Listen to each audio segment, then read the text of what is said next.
students, welcome back. In this video, we are going to discuss the part 4, that is cloud concept and Internet of Things, from the chapter Computer Networks 1. So the first term here is cloud computing. If we talk about a cloud in general, it is a mass of water drops suspended in the atmosphere. और हम देखते हैं जो clouds होते हैं वो sky में float करते रहते हैं and they provide rain to so many people at one time. Similarly, the cloud computing provides the services to everyone around the world. It is an internet based computing whereby shared resources, software, and information are provided to the computers and other devices on demand from the remote location. Cloud computing जो है उसमें cloud जो है it is a term for the internet.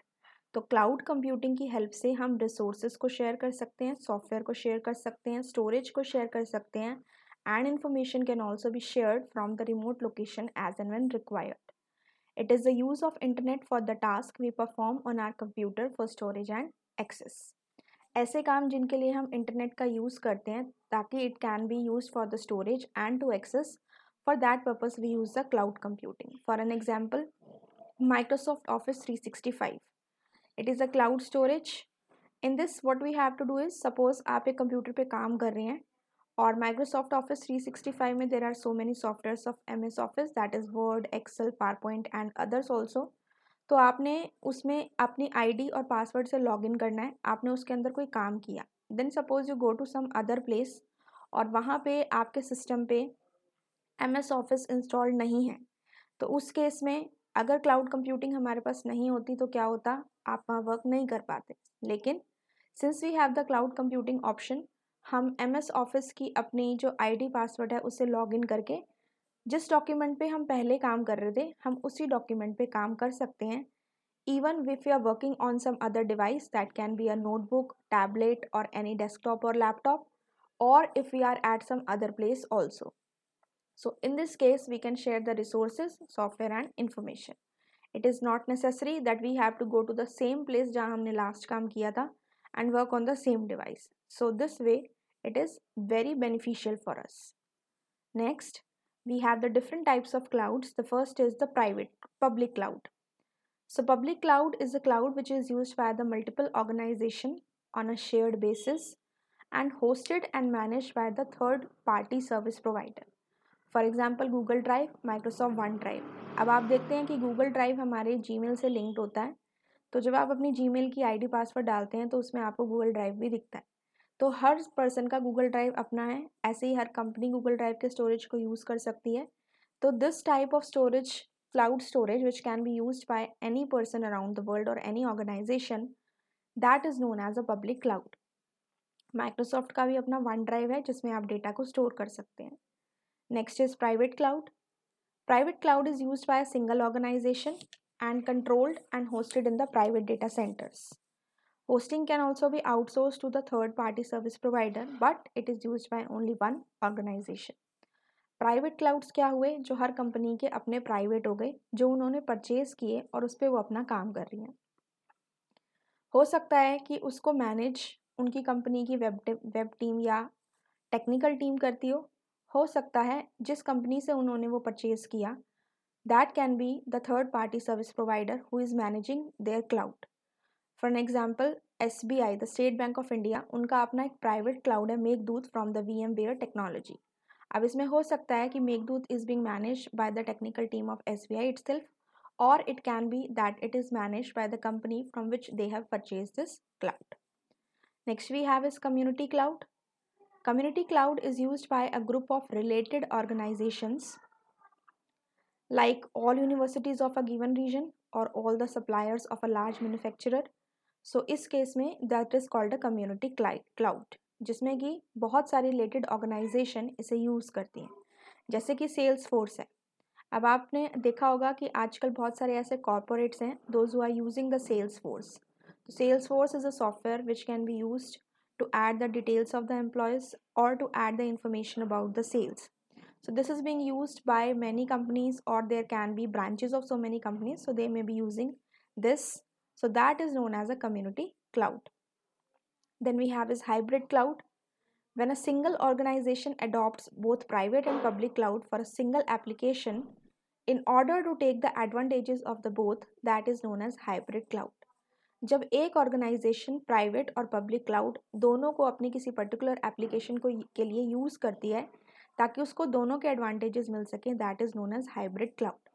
For an example, एक company ERP that is enterprise resource planning के लिए private cloud को use कर सकती है और उसके जितने भी सेल्स होती हैं और जो भी ईमेल्स होती हैं उसके लिए वो पब्लिक क्लाउड को यूज़ कर सकती है, like Google drive. Okay, so these were the types of clouds. Next we have is Internet of Things. Now when we talk about the things and we connect it to the internet, तो यहाँ पे हम बात कर रहे हैं smart devices की. So Internet of Things is a technology that connects the things मतलब smart devices to the internet over the wireless or the wired connection anytime, any place with anything and anyone. ऐसी technology जो smart devices को internet के साथ connect करती है वो wired connection से हो सकता है या it can B wireless and the connection can be any time any place with anything and anyone. For an example, smartphones, vehicles, wearables like shoes and watches. आप देख रहे हैं आजकल हमारे पास सारी चीज़ें स्मार्ट वे में हैं. Then we have enabling technologies for the IoT. Internet of things में कौन कौन सी टेक्नोलॉजीज होती हैं? First is RFID, which is radio frequency identification. It is a type of tag and ये radio waves का यूज़ करती है ताकि ये उस टैग के ऊपर जो इन्फॉर्मेशन है उसे रीड कर सके और कैप्चर कर सके. The tag is known as RFID tag, जो कि हमारी एक चिप होती है जो कि एंटीना से अटैच होती है and it tracks the data of the smart devices. आप जब भी किसी मॉल में जाते हैं तो वहाँ पे आप देखते होंगे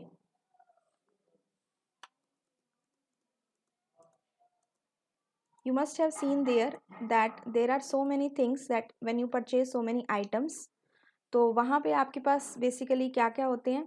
जब भी आप कोई आइटम परचेज करते हैं या क्लोथ्स परचेज करते हैं तो आप कैश काउंटर पे जाते हैं तो आप देखते हैं वो पर्सन उसको स्कैन करता है एंड उसके ऊपर कुछ चिप होती है, उस क्लोथ से कुछ चीज़ को उतारता है and that thing is known as the RFID tag. और जब वो उसे स्कैन करता है, see RFID tag is attach to the assets whatever you purchase. RFID tag उससे अटैच होता है और उसके अंदर एक छोटी सी चिप होती है which is again the antenna. तो जब वो पर्सन RFID रीडर से उसे स्कैन करता है, जितनी भी इंफॉर्मेशन उसमें स्टोर होती है about the particular product, the name of the product, the price of the product, antenna उस डिवाइस के स्टोर डेटा को लेता है और इस डेटा को RFID रीडर को ट्रांसमिट करता है. This RFID reader is connected to the antenna wirelessly और ये RFID टैग से इंफॉर्मेशन को लेता है और यहाँ से इंफॉर्मेशन कंप्यूटर के डेटाबेस में जाती है. आपने देखा होगा समटाइम्स कभी कभी ऐसा होता है कि जब आपसे बाय मिस्टेक कोई सामान रह जाता है जिसकी पेमेंट नहीं हुई and you go out of the gate of the particular mall और the shopping complex, the sound starts coming. So वहाँ इंडिकेशन हो जाता है कि उस पर्टिकुलर प्रोडक्ट की पेमेंट नहीं हुई है. तो ये कैसे होता है? जब आप किसी भी प्रोडक्ट की पेमेंट करते हैं तो कैश काउंटर पे जो पर्सन होता है वो उस टैग को उस पर्टिकुलर प्रोडक्ट से हटा देता है जिसमें एक चिप होती है. और मान लीजिए आपने उस प्रोडक्ट की पेमेंट नहीं की तो जब आप गेट पे जाते हैं तो वहाँ पे आपके ट्रांसमीटर्स और रिसीवर्स लगे होते हैं जो उसकी रेडियो वेव्स को डिटेक्ट करते हैं और वो फ्रिक्वेंसी एमिट करते हैं. तो जैसे ही वहाँ से वो डिटेक्शन होती है वहाँ से आपको वो साउंड पता लगती है. ठीक है, so this is being used in most of the shopping complexes and malls ताकि वहाँ पे ऐसी जो थेफ्ट्स हैं वो ना हो सके. So this is a very important technique and somewhere it is used in the other places also like at the tolls, right? After that we have the sensors. First was the RFID, next we have the sensors. It detects the changes in an environment like temperature, pressure and translates into an electric signals. आप देखते हैं कि हमारे पास digital watches आती हैं, वो बाहर के टेम्परेचर को अपने आप डिटेक्ट कर लेती हैं और उसके अकॉर्डिंग आपके घर में जो भी टेम्परेचर होता है, बाहर का जितना टेम्परेचर होता है उसके अकॉर्डिंग आपके घर में जो डिजिटल वॉच होती है वो आपको टेम्परेचर दिखाती है. तो ये कैसे होता है? With the help of sensors. Temperature sensors होते हैं हमारे पास, ह्यूमिडिटी सेंसर्स होते हैं, गैस सेंसर्स होते हैं. जैसे फायर हो जाती है, कहीं पे फायर लग जाती है तो उस केस में क्या होता है, अलार्म अपने आप बजने लग जाता है. तो वो किसके थ्रू होता है? That is through the sensors. Next we have smart technologies. Smart technologies हमारे ऐसे डिवाइसेस होते हैं जो रिक्वायरमेंट के अकॉर्डिंग एडिशनल फंक्शनैलिटी को करते हैं and they take action and they have other processing capabilities also, जैसे कि अवन के टेम्परेचर को एडजस्ट करना, व्हीकल को स्टॉप करना। कभी कभी उसमें ऐसे सेंसर्स होते हैं कि उसे पता लग जाता है कि आगे डेंजर है, तो अपने आप हमारी जो व्हीकल है दैट गेट स्टॉप। इसी तरह से जो डोर होता है, व्हेन दे सेंस कि सम डेंजर इज़ कमिंग, तो वहाँ पे डोर जो है वो लॉक अनलॉक अपने आप हो जाता है। तो स्मार्ट टेक्नोलॉजीज़ क्या हुई जिनके अंदर एडिशनल फंक्शनैलिटी है ताकि वो रिक्वायरमेंट के अकॉर्डिंग एक्शन ले सकें। नेक्स्ट आपका है सॉफ्टवेयर्स। अब इंटरनेट ऑफ थिंग्स की या स्मार्ट डिवाइसेस की जब हम बात करते हैं, ऑब्वियसली उसमें हम सॉफ्टवेयर्स का यूज़ करेंगे ताकि अगर कोई भी प्रॉब्लम आती है so we can find the solution of that one through the softwares. And smart devices, they are formed through the interconnection of devices to the internet, so obviously the efficient network connectivity is very important. Now there are different types of devices जो कि internet of things को बनाते हैं, जैसे कि हमारे home appliances हैं जिसमें आपके रेफ्रिजरेटर्स होते हैं, हीटर्स आते हैं। आपने देखा होगा कि आजकल जो रेफ्रिजरेटर्स आते हैं दे हैव मोर फंक्शनैलिटी, उसके अंदर बहुत सारी फंक्शनैलिटीज़ होती हैं। Like nowadays refrigerator is coming in which the curd can be prepared. Then we have the wearables also, shoes और वॉचेस, फिटबिट आपने देखे होंगे जो आपकी हेल्थ के लिए भी हेल्पफुल होते हैं। Watches are like this are coming. Vehicles are there like cars and buses. Food, जिसमें कि आपके सेंसर्स होते हैं जो आपकी फूड की कंडीशन को मॉनिटर करते हैं। And there are various other types of devices जो इंटरनेट ऑफ थिंग्स यानी कि स्मार्ट डिवाइसेस को बनाते हैं। But with the devices which we are having there are some challenges and risk also. Internet of things की help से हमारी बहुत चीज़ें ईजी भी हो गई हैं and they have become possible, लेकिन इनके साथ बहुत सारे चैलेंजेस और रिस्क भी एसोसिएटेड हैं। Like cyber attacks are there, hackers attack कर सकते हैं। अनऑथराइज इंट्रूडर्स मतलब जिनको परमिशन नहीं है, दे कैन अटैक, एंड जिसकी वजह से जो सिक्योरिटी है it becomes a major issue. So whenever we are using these devices we have to be careful ourselves. I hope you have understood the concept. Thank you.